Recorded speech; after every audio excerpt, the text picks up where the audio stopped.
Sandy Says Read. Welcome to the channel. Today we're going to do something totally different because today I want to talk to the aspiring writers in the audience. I'm calling this an installment in the Audra Winter Improvement Group project. Yeah, I know. Well, I have seen out there online the Audra Winter discussion. There are still some folks who seem to be jumping on the, pounce on her and destroy her bullying bandwagon. I am still seeing a couple videos like that, but I have seen quite a number of videos that are more along the constructive nature, which is very nice. That is comforting, I guess you could say. That's a positive development. I'm seeing quite a lot of videos that are more helpful, more useful in nature. And I want to join that discussion. Let's see, I've written down here that I'm seeing people offering tips for business, for marketing, for story structure, for grammar and syntax. And I want to join the editing discussion for just a moment. I don't think this will be very long. You don't have to stay here for very long. This should be quick. I want to mention, first of all, I hope that the whole debacle has not painted indie authors as crazy.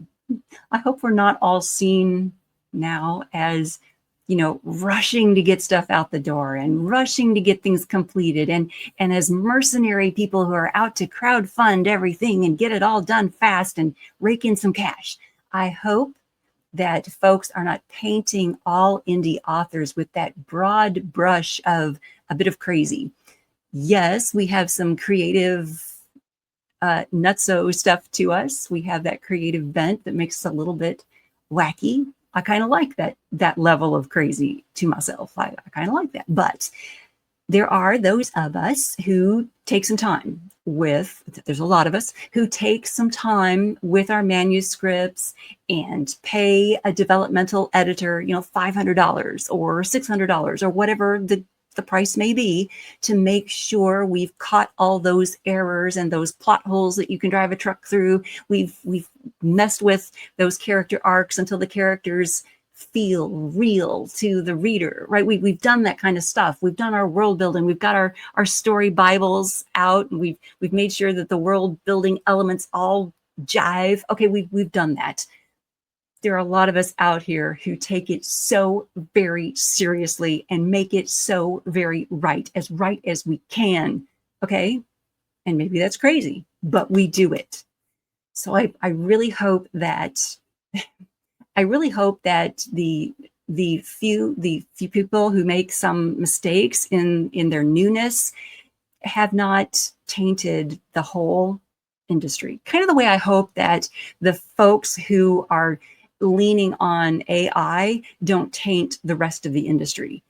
You know what I'm saying? I really hope. So let's now get out of that discussion and go into this editing talk that I want to do.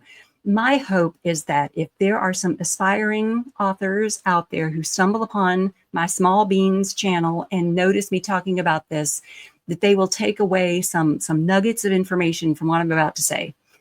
That is my hope. Okay. I have been on both sides of the authorship, the publishing side of this. As an author myself, I have had to swallow my pride and accept criticism from critique partners, from beta readers, from editors, from a publisher, and make changes to a manuscript to make it better, to improve things, to fix crazy stuff that I had left in the manuscript. Okay. I've had to do that as the author. I'll give you an example. In the Choices Meant for Gods trilogy, I have my main character, Charisse, injured badly in one of the books. She has to help someone, and in doing so, she is badly injured, and she has wounds up and down both of her arms. Those wounds, they are healed by a character at some point further. You can hear my neighbors drag racing. Give that a minute to go by. Okay, those wounds are healed by another character further along in the story, but there is a scene where I have her wearing a garment that hides those bandages. Well, I moved that scene of hiding those bandages further in the story, and my beta reader caught for me the fact that that garment was hiding the bandages after the wounds had been healed. Thank goodness for my beta reader. Thank goodness my beta reader caught that and said, hey, Sandy, the wounds are already healed. The bandages are gone. She caught that.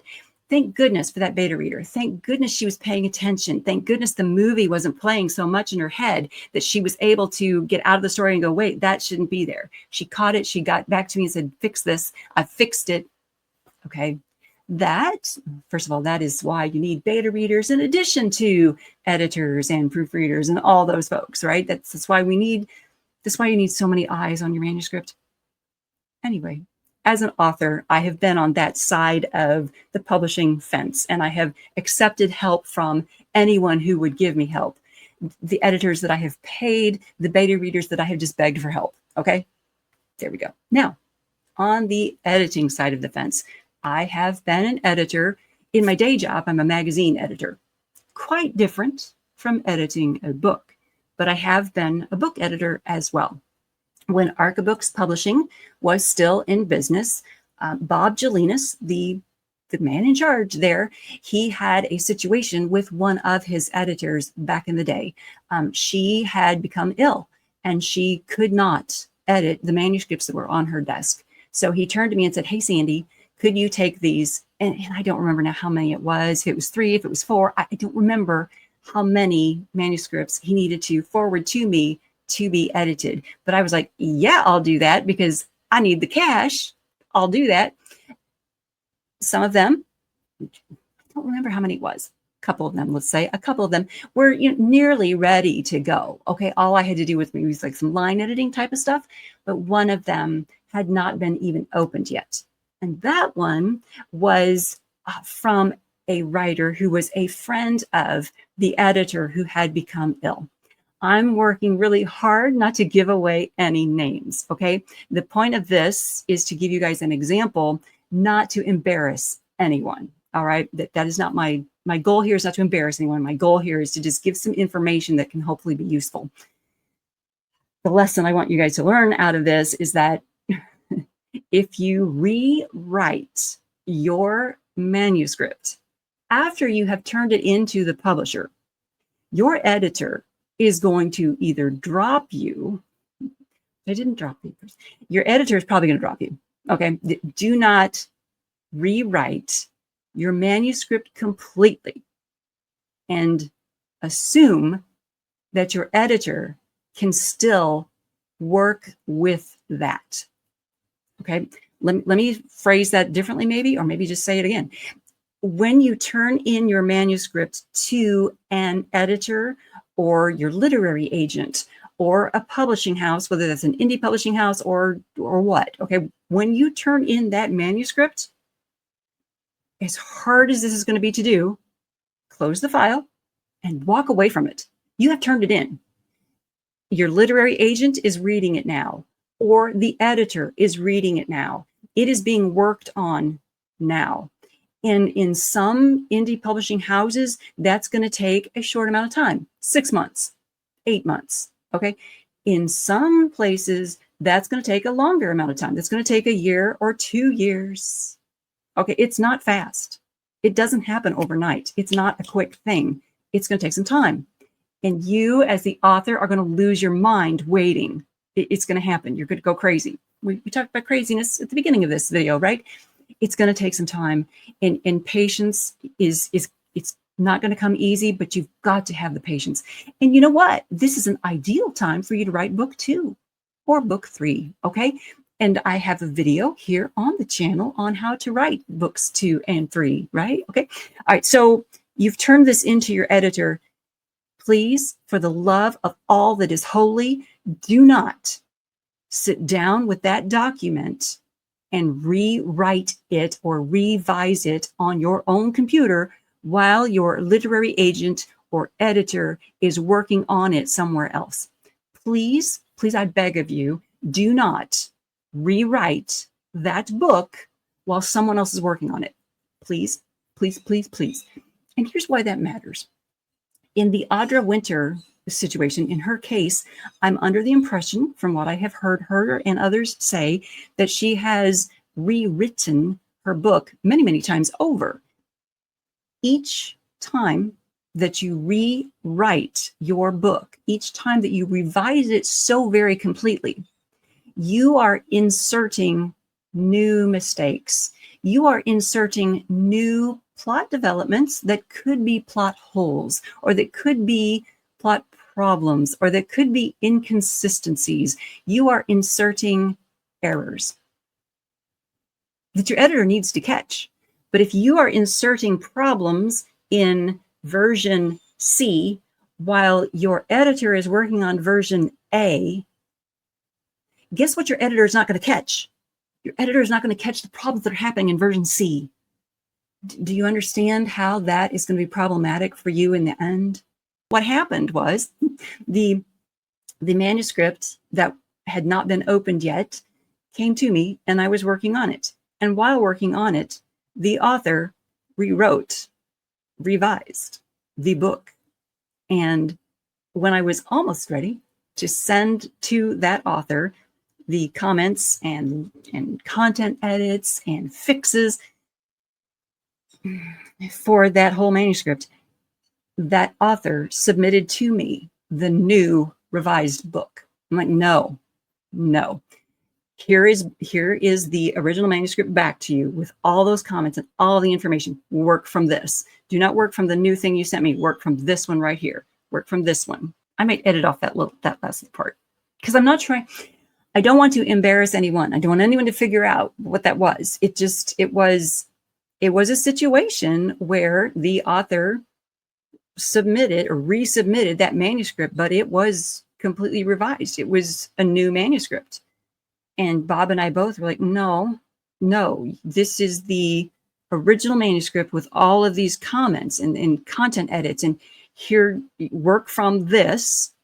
And the changes that you were making, you can work into it. That's fine. But we're not going to start over from a new manuscript at this point. We're not starting over. Each manuscript is a new book. Each time you write a new manuscript, it's a new book. That should be self-evident, right? That particular author is very fortunate that Bob did not just drop them. There were other things going on, but that particular author is very fortunate that Bob continued to allow us to work things out, work together, get it done, get it together, and get the book to print. That's enough of that. Hopefully, I'm not sounding too harsh. Hopefully you get the message that even in an independent publishing house, schedules go long and editors take time to get things right, and it's a process. And publishers are, even in an independent publishing house, that publisher is not like beholden to you. That publisher can say to you, no to this, and you've got to do what is a professional thing to do. Okay, I think that's enough. You guys, if you have weird questions, you can certainly ask those weird questions in the comments below. I'm always happy to talk about editing and writing and that kind of thing. I nerd out on this stuff because I love it. So yes, ask questions below. I'll be happy to discuss those. Did I cover everything we needed to cover? Hopefully, you guys, seriously, hopefully this was an educational type of video. Thumbs up for getting our manuscripts right. Thumbs up for indie authors being a little bit creatively crazy, but still getting it right.